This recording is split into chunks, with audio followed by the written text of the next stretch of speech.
some sort of a trade or a deal involving wildfire relief in extension for a debt Well, ceiling. what I really want to have done, I was talking about this with the guys back in the Oval Office.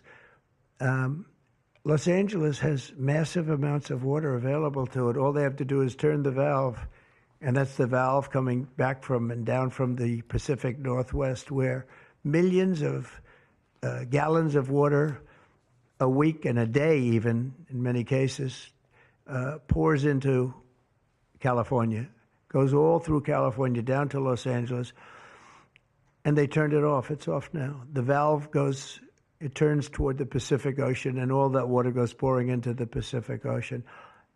If they did what I told them to do, they wouldn't do it because politically they didn't think it was good. I think it's great politically. I think they're dead politically. What they've done, they've destroyed the city.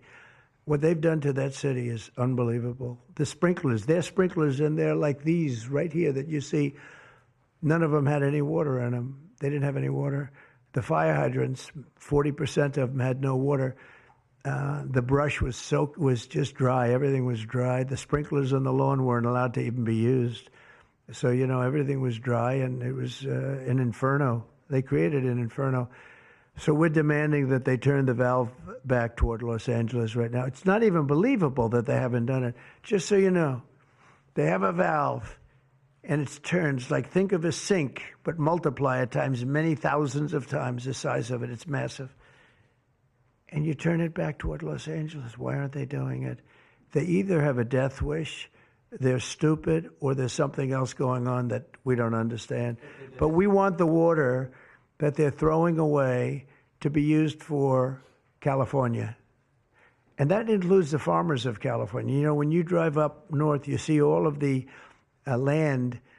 I couldn't believe it. I was with Devin Nunes when he was a congressman and some other congressmen from the area, and we're driving up, and we're on the highway, and I keep looking at these farms, and the land is bone dry, and then you'd see an acre, about an acre or 2 acres, with the most beautiful green plants growing in it, the most beautiful it's rich stuff. And you look at the soil, and it's so rich.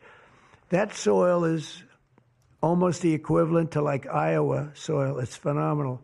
But it's got no water. But the reason it has no water, I said, do you have a drought? No.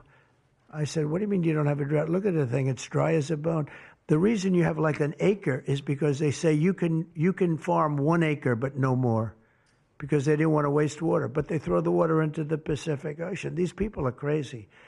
So we're going to be issuing an executive order demanding that they immediately let that water come down through California. Farmers, even people living in Beverly Hills. Now, those people have been a lot of them are wiped out. Believe it or not, they were having restrictions, Larry, you know about this.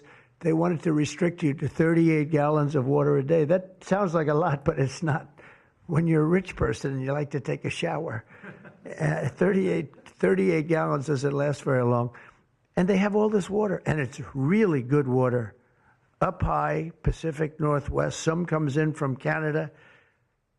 A nice country, by the way, comes in from Canada, and it comes all the way through California, and they're restricting it. You even have the half pipes, the half pipes, the cut pipes, big ones, bigger than this room, and they're going all the way down, and they're bone dry, and they could be loaded up with water. But isn't it incredible that they don't do it? And it's to protect the Delta smelt. It's a fish that's doing poorly anyway. But I said, how are you protecting the Delta smelt by not giving it water? It's a fish. It needs water. Nobody can answer that question. Can I ask about your vice president?